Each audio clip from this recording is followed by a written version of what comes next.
என் அன்பு தங்கமே, உன்னுடைய வாழ்க்கையில் மறைமுகமாக இருந்து கொண்டு தொடர்ச்சியாக உனக்கு கஷ்டங்களை கொடுத்து கொண்டிருக்கின்ற ஒருவரை அடையாளம் காட்டி கொடுப்பதற்காக இந்த வராகி இன்று இந்த இரவில் உன்னை தேடி வந்திருக்கின்றேன். என் பிள்ளையே, பொதுவாக எதிரியை நாம் எளிதாக கண்டுவிடுவோம். அதே நேரத்தில் துரோகியை நாம் கண்டுபிடித்து விட மாட்டோம். ஏனென்றால் எதிரியானவன் உனக்கு எதிரில் நின்று உன்னோடு சண்டையிடுவான்.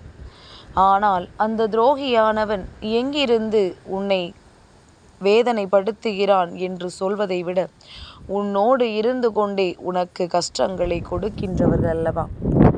இப்பேற்பட்ட இந்த சூழ்நிலையில் உன் வாழ்க்கையில் இருக்கின்ற இவரை எதிரி என்றும் துரோகி என்றும் இரண்டு வகையிலும் சேர்த்து கொள்ளலாம். ஏனென்றால் உன்னோடு இருக்கின்றவர் இப்பொழுது உனக்கு எதிராக செயல்பட்டு கொண்டிருக்கின்றார். அவர் உனக்கு அருகாமையில் இல்லை, சற்று தொலைவில் இருந்தாலும் அவர்களினுடைய நடவடிக்கைகள் சற்று வித்தியாசமானதாக இப்பொழுதெல்லாம் மாறிவிட்டது. ஆரம்ப கட்டத்தில் உன்னோடு இருந்தவர்கள் உனக்கும் உன் குடும்பத்திற்கும் அத்தனை உதவிகளை செய்தவர்கள். ஆனால் இப்பொழுது அவர்கள் வாழ்க்கையில் வந்திருக்கின்ற புதிய உறவுகளால் அவர்களின் மனமாற்றங்கள் அதிகமாக இருக்கின்றது. அவர்களின் மனதில் ஏற்பட்டிருக்கின்ற மாற்றங்களினால் அவர்கள் செய்கின்ற விஷயங்கள் எதுவாக இருந்தாலும் அதை அவர்கள் பெரிதாக மற்றவர்கள் வாழ்க்கையை பாதிக்குமே என்றெல்லாம் கருத்தில் எடுத்துக்கொள்வதில்லை. ஏனென்றால் அடுத்தவர்களை பற்றிய கவலை அவர்களுக்கு இல்லை. இப்பொழுது அவர்களுக்கு நீ சற்று அந்நியமாக மாறிவிட்டாய். இதற்கெல்லாம் ஒரே ஒரு காரணம்தான். என்ன தெரியுமா? உன்னை பற்றியும் உன் குடும்பத்தை பற்றியும் தவறான புரிதல்கள் அவர்களுக்கு இருக்கின்றது. அவர்களிடத்தில் உங்களை பற்றிய செய்திகளை கொண்டு சேர்த்தவர்கள் தவறானவர்கள். ஆனால் அது அவர்களுக்கு எப்படி புரியும்? நீ சொன்னால் புரியும். ஆனால் நீ சொல்லி அவர்கள் கேட்கின்ற மனநிலையில் இல்லை. அடுத்தவர்கள் சொல்கின்ற விஷயங்களைத்தான் உண்மை என்று அவர்கள் நினைத்து கொண்டிருக்கின்றார்கள். யார் என்ன சொன்னாலும் அதை நம்புகின்ற அவர்கள் இத்தனை காலமும் உன்னோடு பழகும் பொழுது உன்னையும் உன் குடும்பத்தையும் அவர்கள் சரியாக புரிந்து கொள்ளவில்லை என்றுதான் சொல்ல வேண்டும். என் பிள்ளையே, இந்த வராகி இன்று ஒரு விஷயத்தை உனக்கு புரிய வைக்கின்றேன்.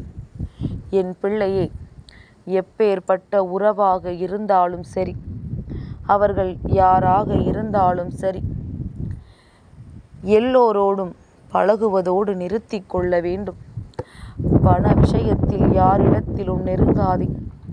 ஒருவரிடத்தில் கடனாகவோ கைமாற்றாகவோ பணத்தை பெற்றுக்கொண்டு அதன் பிறகு அதனை செலுத்த முடியாமல் ஒரு நிலை உனக்கு வரும் பொழுது நீ யார் நான் யார் என்று பேசுகின்ற அளவிற்கு பிரச்சனைகள் முற்றிவிடும். என் பிள்ளையே, அது போன்ற ஒரு சூழ்நிலை உருவாகுகின்ற அளவிற்கு எப்பொழுதுமே நீ நடந்து கொள்ளாதே. உன் வாழ்க்கையில் எதுவெல்லாம் உன்னை சுற்றி வந்து கொண்டிருக்கின்றதோ, எந்த விஷயங்கள் எல்லாம் உன்னை வேதனைப்படுத்தி கொண்டிருக்கின்றதோ அதையெல்லாம் நீ உன்னிடத்திலேயே வைத்துக்கொள். இது போன்றவர்களிடம் ஒரு பொழுதும் பகிர்ந்து கொள்ளாதே. நீ பகிர்ந்து கொள்ளும் பொழுது இவர்கள் அதையெல்லாம் பெரிதாக எடுத்துக்கொள்வதில்லை. உன்னுடைய உணர்வுகளுக்கு ஒரு காலமும் இவர்கள் மதிப்பு கொடுப்பதில்லை. உன் வாழ்க்கை உனக்கு தருகின்ற ஒவ்வொரு விஷயங்களையும் இவர்கள் தெளிவாக ஒரு நாளும் புரிந்து கொள்வதில்லை. எல்லாவற்றிற்கும் மேலாக என் பிள்ளையின் வாழ்க்கையில் இது போன்ற ஒரு எதிரி இருக்கிறார் என்று தெரிந்தால் நீ மனவேதனை அடைவாய் என்பதனால்தான் அம்மா இத்தனை காலமும் அவர்களை உனக்கு அடையாளம் காண்பித்து கொடுக்கவில்லை. இப்பொழுது அவர்களை அடையாளம் காண்பித்து கொடுப்பதற்கான என்ன காரணம் வந்தது என்றுதானே என் பிள்ளை யோசிக்கின்றாய்? நிச்சயமாக ஒரு காரணம் இருக்கின்றது. அது வேறொன்றும் இல்லை. அது என்ன தெரியுமா? எல்லோரையும் நல்லவர்கள் என்று நம்பி என் குழந்தை ஏமாந்து போய் நிற்கின்றாய். அவர்கள் உன்னோடு பேசும் பொழுது தேனாக பேசுகின்றார்கள், உன் மனதை கரைக்கின்றார்கள். இவர்களை விட உன் மீது பாசமாக யாராலும் இருக்க முடியாது என்பது போல நடிக்கின்றார்கள். ஆனால் கடைசியில் நடக்கின்ற விஷயம் என்ன தெரியுமா என் பிள்ளையே? இவர்கள் உன்னுடைய வாழ்க்கையில் நடத்துகின்ற விஷயங்கள் எல்லாமுமே போலியானது. உன்னிடத்தில் ஒன்றும் மற்றவர்களிடத்தில் வேறொன்றும் பேசுகின்றார்கள்.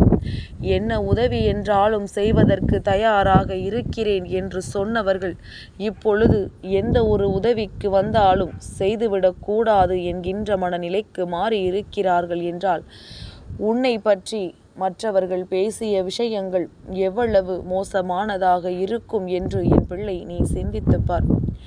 அவர்கள் இப்பொழுது உனக்கு எதிரியாக மாறிவிட்டார்கள். உன்னை பற்றி யார் என்ன சொன்னாலும் அங்கே தவறான கருத்துக்கள் தான் பகிரப்படுகின்றது. எந்த காரணத்திற்காகவும் உன்னை பற்றிய நல்ல விஷயங்கள் அங்கு பரிமாறப்படுவதில்லை. இந்த வாழ்க்கையில் நடக்கின்ற ஒவ்வொரு விஷயங்களையும் அவர்கள் தவறுதலாக புரிந்து கொண்டு உனக்கான நன்மைகளை எல்லாம் அவர்கள் சரியாக எடுத்து கொள்ளாமல் உன்னை சுற்றி இருக்கின்ற தீய விஷயங்களை மட்டும்தான் கணக்கில் கொள்கின்றார்கள். இதனால் இப்பொழுது உன்னுடைய வாழ்க்கை எந்த அளவில் கேள்விக்குறியாக நின்று கொண்டிருக்கின்றது என்பதனை புரிந்து கொண்டு என் பிள்ளை, முதலில் யாரிடத்திலும் உதவிகளை கேட்பதை நீ நிறுத்திவிடு. தெய்வத்தின் மீது நம்பிக்கை கொண்டு நீ வணங்கிக் கொண்டிருக்கின்ற இந்த நேரத்தில் சர்வ நிச்சயமாக இந்த வாழ்க்கை உனக்கான விஷயங்களை எல்லாம் ஒரு நாள் உன் கைகளில் கொடுக்கும் என்பதனை நீ மறக்காதே. தெய்வம் எதையும் கொடுக்க தாமதப்படுத்தும், ஆனால் ஒரு பொழுதும் உனக்கு கொடுக்காமல் விட்டு விடாது என்பதனை நீ புரிந்து கொண்டால் போதும். இனி என்ன நடந்தாலும் என் பிள்ளை, எல்லா விஷயங்களையும் நீ நிச்சயமாக இந்த வாழ்க்கையில் பெற்று கொள்ளத்தான் போகின்றாய். நம்பிக்கையோடு இந்த வாழ்க்கையை நீ வாழ வேண்டும். சர்வ நிச்சயமாக உனக்கான அன்பு உண்மையான உள்ளம் உள்ளவர்களிடத்திலிருந்து உனக்கு கிடைக்கும். நீ எப்பொழுதும் இவர்களை தவற விட்டு விடாதே. இந்த துரோகிகளையும் எதிரிகளையும் அதிகமாக நம்புவதை விடுத்து உண்மையாக ஒரு அன்போடு உன்னிடத்தில் பழகுகின்றவர்களை ஒரு நாளும் நீ ஒதுக்கி வைக்காதே. உனக்கு நல்லது நடத்த வேண்டி இந்த வராகி உன்னை தேடி வருகின்ற இந்த சூழ்நிலையில் எக்காரணம் கொண்டும் நீ உன் வாழ்க்கையில் நடப்பதை எல்லாம் நிறுத்தி விடாதே. ஒரு முறை உன் தாயானவள் நடத்தி கொடுக்க நினைத்து விட்டேன் என்றால் நிச்சயமாக எல்லாவற்றையும் உனக்கு நடத்தி கொடுப்பேன். இந்த துரோகங்களை எல்லாம், இந்த எதிரிகளை எல்லாம் நினைத்து வருத்தப்படாமல் அவர்களுக்கான கர்ம பலன்களை அவர்கள் அனுபவித்து கொண்டிருக்கின்றார்கள். அதை மேலும் அதிகரிக்க என்ன செய்ய வேண்டுமோ அதை செய்து கொண்டிருக்கின்றார்கள் என்பதனை புரிந்து கொண்டு இந்த வாழ்க்கையில் உனக்கான நன்மைகளை மட்டும் பெற்றுக்கொள்ள நீ தயாராக இருந்து விட்டால் போதும். அம்மா உன்னோடு இருக்கும் பொழுது உனக்கு வாழ்க்கையில் வேறெந்த பிரச்சனைகளும் இல்லை என்பதனை நீ தெளிவில் கொண்டாலே போதும். இனி வரப்போகின்ற ஒவ்வொரு நன்மைகளும் நிச்சயமாக இந்த மறைமுக எதிரியையும் தாண்டி உன் வாழ்க்கையில் முழுமையான சந்தோஷத்தை உனக்கு கொடுக்கும் என்பதனை நீ புரிந்து கொள்ளத்தான் போகின்றாய். நடக்கின்ற அத்தனை நன்மைகளையும் நீ இந்த வாழ்க்கைக்கானதாக மாற்றிவிடத்தான் போகின்றாய். உனக்கு என்ன நடந்தாலும் சரி, அது சர்வ நிச்சயமான உன்னுடைய வாழ்க்கையாக அது மாறும். நீ ஆசைப்பட்டது அத்தனையும் உன் கைகளில் வந்து சேரும்.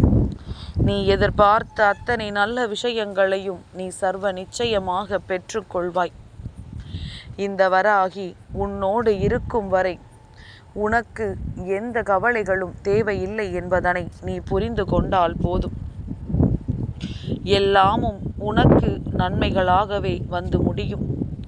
நீ எதிர்பார்க்கின்ற அத்தனையையும் சர்வ நிச்சயமாக என் பிள்ளை நீ முழு மனதோடு பெற்றுக்கொள்ளத்தான் போகின்றாய். என் பிள்ளைக்கு இது போன்ற துரோகங்களை செய்கின்றவர்கள் வாழ்க்கையில் ஒரு நாள் நிச்சயமாக வருந்துவார்கள்.